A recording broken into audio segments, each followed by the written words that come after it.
အားလုံးပဲမင်္ဂလာပါရှင်။အော်တိုဘာလ9ရက်နေ့ကနေ17ရက်နေ့ထိတပတ်တာအတွက်မိုးလေဝသခန့်မှန်းချက်တွေနဲ့အတူရာသီဥတုအကူပြောင်းကာလအတွက်အထူးရေးကြီးတဲ့သတိပေးချက်တွေကိုတင်ဆက်ပေးပါတော့မယ်။ဒီတပတ်တွင်အနောက်တောင်မုတ်သုတ်လေဟာမြန်မာနိုင်ငံကနေအပြည့်သက်ဆုတ်ခွာတော့မှာဖြစ်ပြီးအစွန်ရောက်ရာသီဥတုဖြစ်စဉ်လာနေညကြောင့်မိုးလွန်ကာလမှာအခါလွန်မိုးအန္တရာယ်ကိုတောက်သူတွေအနေနဲ့အထူးသတိပြုရမယ့်ချိန်ဖြစ်ပါတယ်။တပတ်တာအတွင်းပြည်내နဲ့တိုင်းအားလုံးမှာနေသားချိန်တွေပိုများလာပြီးညနေပိုင်းချိန်တွေမှာသာမိုးနှင်းငယ်ကနေတင့်ရွာနိုင်ပါတယ်။မိုးရေချိန်အများဆုံးရရှိနိုင်တဲ့ဒေသတွေကတော့ကချင်ပြည်နယ်၊တနင်္သာရီတိုင်း၊မွန်ပြည်နယ်၊ဧရာဝတီတိုင်းနဲ့စကိုင်းတိုင်းတို့ပဲဖြစ်ပါတယ်။မနက်ဖြန်အတွက်ရန်ကုန်မြို့ပါဝင်စစ်တွေ၊မင်းပြား၊မြန်အောင်၊ပေါက်တဲ့၊ပြည်၊သရက်၊မုံရွာ၊မိုးကုတ်၊မော်လမြိုင်၊တထုံ၊ကြိုက်ခမီနဲ့မုဒုံမြို့နယ်တွေမှာမိုးတင်းကနေမိုးများနိုင်ပါတယ်။မကွေး၊ရေနံချောင်း၊ကြောက်ပသိမ်၊ကြောင်ကုန်း၊ဝါခင်မာနဲ့ပန်းတတော်မြို့တွေမှာမိုးနှင်းငယ်ကနေတင့်ရွာနိုင်ပါတယ်။နေ့အပူချိန်တွေပြန်လည်မြင့်တက်လာနိုင်ပြီးလာမယ့်ကြာသပတေးနဲ့တောက်ကြနေ့တွေမှာတော့မုံရွာမန္တလေးမကွေးနေပြည်တော်ပါဝင်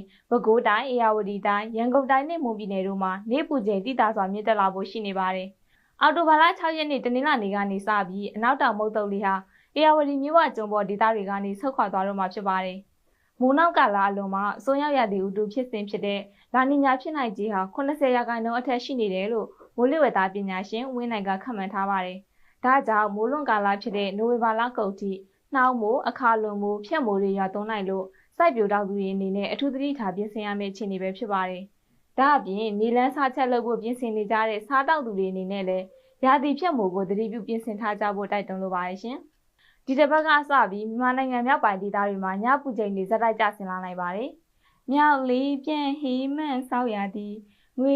နှင်းလေးတွေဖြန့်ပတ်နေတော့သည်ဆိုတဲ့တေးသန့်ရှင်အန်တီမီလာများရဲ့စောင်းအမိသချင်းတန်လေးတွေပြည့်လွင့်လာဖို့ရှိနေပါတယ်။မိုးနောက်ကာလမှာမုန်တိုင်းတွေဇက်တိုက်ဖြစ်ထွန်းပြီးလာနီညာဖြစ်စဉ်တွေလည်းဖြစ်ပေါ်လာဖို့ရှိနေတာကြောင့်အချိန်နဲ့ညပြောင်းလဲနေတဲ့မိုးလေဝသဖြစ်စဉ်တွေကိုကျမတို့ CG Platform ကနေနေ့စဉ်ဆက်လက်ထုတ်လွှင့်ပေးနေမှာပဲဖြစ်ပါရဲ့ရှင်။ CG Platform ရဲ့တပတ်တာမိုးလေဝသခန့်မှန်းချက်တွေကိုကြည့်ရှုနားဆင်ပေးခဲ့ကြသူအားလုံးသတင်းကြိုခါသမျှမှာတဘာဝဘေးစစ်ပေတွေကနေကင်းဝေးပြီးမိသားစုနဲ့အတူတူသတင်းကြိုပွဲတော်ကိုနှွှဲပြောနိုင်ပါစေလို့ကျမစင်တီကဆုတောင်းပေးလိုက်ပါရဲ့ရှင်။